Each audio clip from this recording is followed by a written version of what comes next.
Let us discuss this result. So in this result we have function f defined on closed interval ab. So it is R integrable, Riemann integrable function. K is any positive real number. Okay, then we have to prove that kf is also Riemann integrable function, and we have to prove this equality. Okay, so I have written in short f belongs to RAB. That means RAB means set of all Riemann integrable functions defined on closed interval AB. So f is one of them, and k is positive real number. We have to prove that kf again Riemann integrable function. Okay, so there are two ways to prove the function is Riemann integrable. Either we can prove upper integral is equal to lower integral, or we have to prove that upper sum minus lower sum less than epsilon. So here we are going to follow the second method. So for that we need to have one epsilon. Let us take epsilon. Let epsilon greater than 0 be given. Okay, so let us use the given information we have. See what we have, f belongs to RAB. That means f is Riemann integrable function on closed interval AB. So by definition we can say, or you can say by Riemann criterion we can say, for above epsilon greater than 0 there exists a partition. Okay, there exists a partition P of closed interval AB. Partition P, we are calling it as, that means A is equal to x0, x1, x2 and so on. Xn is equal to B, okay, of closed interval AB such that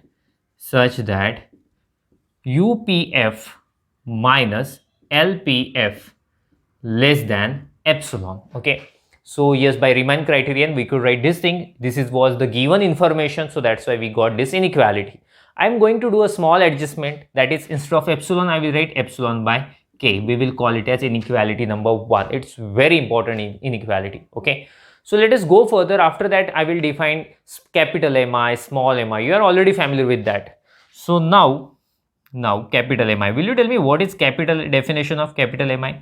It is supremum of f of x such that xi minus 1 less than or equal to x less than or equal to xi, right? Small mi. So small mi is nothing but infimum. I should write here infimum of f of x such that xi minus 1 less than or equal to x less than or equal to xi. This, both of them are true for I running from 1 to n. Okay, so let us go further.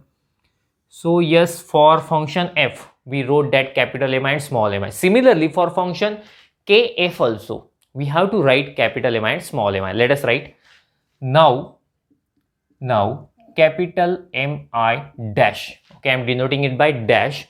So this is supremum of kf of x such that xi minus 1 less than or equal to x less than or equal to xi. But see, k is a positive constant, so you can easily take it outside. Okay, so this is equal to k supremum of f of x such that xi minus 1 less than or equal to x less than or equal to xi.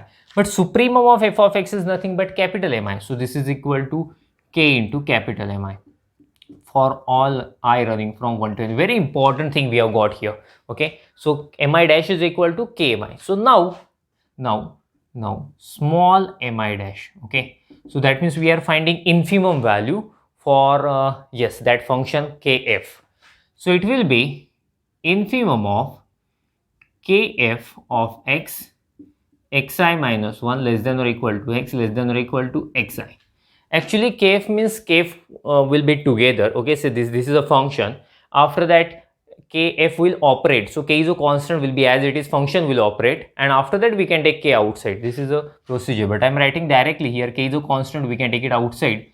Infimum of f of x xi minus 1 less than or equal to x less than or equal to xi, right? See, k is a positive real number, getting us? So that's why we can take it easily outside. If it is negative or if it is 0, then something will be different. Okay, so this is equal to k. Infimum of f of x means, you know, this is nothing but small mi for all I running from 1 to n. Again, a very important thing we have got, capital Mi dash is equal to kmi and small mi dash is equal to kmi. Okay, so very important thing we have got. Now we will calculate upper sum. Okay, for with partition P kf, for kf. So you know the definition of upper sum. This is equal to summation mi dash delta xi. I running from 1 to n. See, we are finding upper sum for function kf. So I should write mi dash since it is again for kf. But we know that capital Mi dash is equal to k into capital Mi. Let me put that value there. So this is equal to summation I running from 1 to n k mi delta xi. Now k is a constant independent on summation, so we can take it outside. So where shall I write? Let me write here k summation I running from 1 to n capital Mi delta xi. And you know that summation capital Mi delta xi is nothing but upper sum, okay, with partition p and function f. So this is equal to k UPF for partition p and function f. Actually we started with upper sum for partition p and function kf, and what we got, k came outside and k is equal to upper sum with function f and partition p. Let us do the same thing for lower sum. Make a screenshot of it, then we will go further. Let us find lower sum. Okay, let us find lower sum for function kf and partition p. So this is equal to summation I running from 1 to n, okay, small mi dash delta xi should write. See, function is kf, so that's why we should write small mi dash, right? And lower sum is there. So you know that small mi dash is equal to k into mi.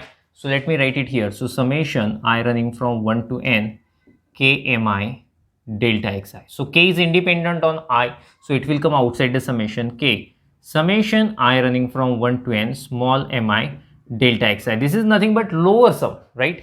So this is nothing but lower sum with function f partition p. So LPF we have.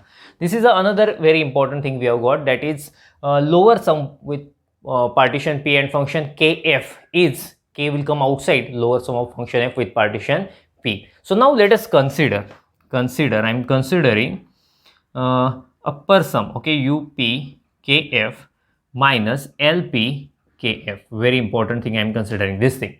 So already we have proved that upper sum with partition p function kf is k upper sum with function f partition p minus, this is nothing but just now we have proved value of LPKF. Value of LPKF is k into LPF. So what can we do? Definitely we can take k common.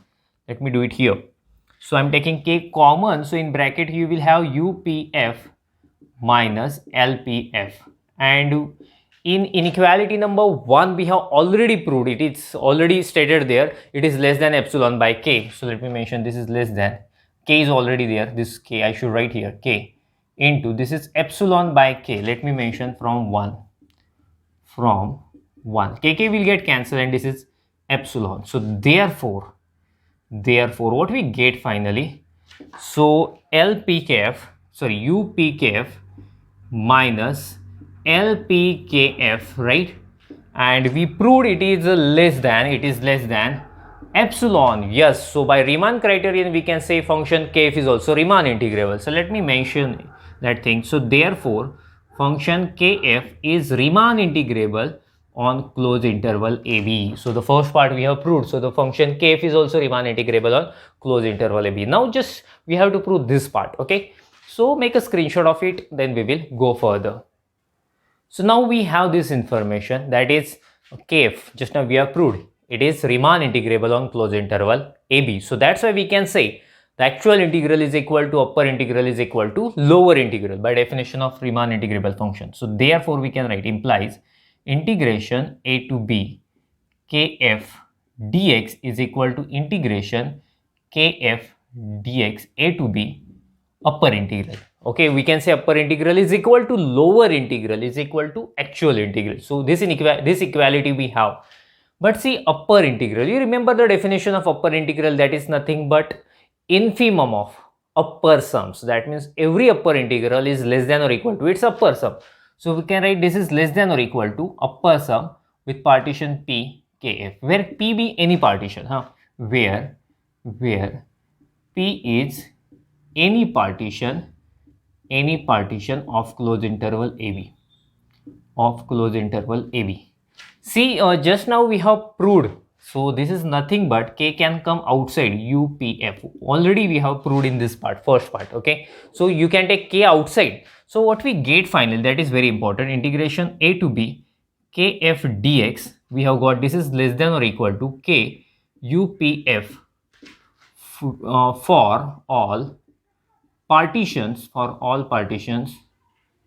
P of closed interval AB. This is true for all partitions, okay? This is true for all partitions. So what will we do? We will take infimum of all these partitions. So therefore, what can we write? Therefore, integration A to B kf dx less than or equal to k infimum of UPF, where P is partition of closed interval AB. Partition of closed interval AB. See, this inequality is true for all partitions. So this is true for its infimum also, obviously, getting? So see, infimum of UPF, that is nothing but U. You know that this is nothing but upper integral, okay? Upper integral of f dx. But function f is Riemann integrable. So that's why upper integral is equal to lower integral is equal to actual integral. So that's why we can say this is equal to k integration A to B f dx. Since the reason is f is Riemann integrable on closed interval AB.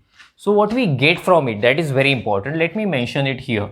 So therefore we started with integration A to B k f dx, and we got this is less than or equal to k integration A to B f dx. So yes, inequality and k, this thing we have got. Let me call it as star, okay? So this inequality we have got, let me call it as star. Make a screenshot of it, then we will go further.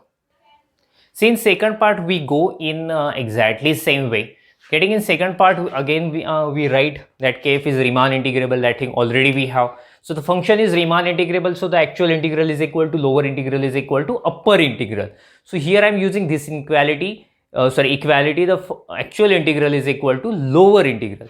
But do you remember the definition of lower integral? This is supremum of lower sums. So that means lower integral is always greater than or equal to lower sums. So let me mention. So this is greater than or equal to lower sums, LPKF. Okay, this is function kf, so I should write kf for all partitions. Okay, let me mention for all partitions P of closed interval AB. See, I have purposely kept that equation star here, so you can easily see.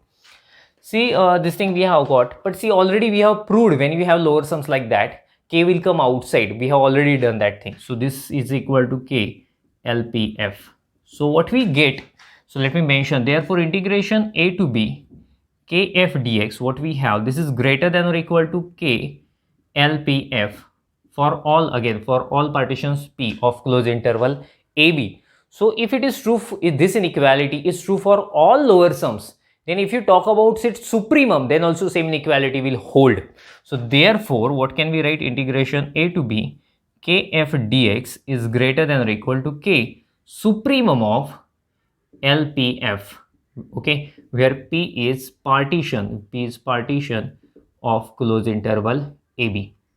Are you familiar with this? Supremum of lower sum, that is nothing but lower integral. So there, let me mention k lower integral f. This is lower integral of f, since we have a function f only, f dx. But as you know, the function is Riemann integrable. So that's why lower integral is equal to actual integral, which is equal to upper integral also. So therefore, what can we write?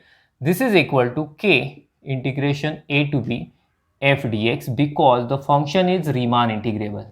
So the function is Riemann integrable, so that's why lower integral is equal to actual integral. So what we get, therefore, that is more important. Therefore, integration A to B kf dx, we got this is greater than or equal to, and we got at the end k integration A to B f dx. Okay, so I will call it as double star. So shall we combine star and double star? What will be our conclusion?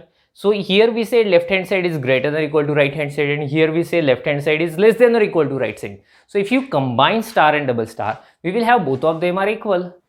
So from star and double star, we get this equality. Okay, so in this way we prove this result. Make a screenshot of it, then we will stop. Thank you. Bye bye.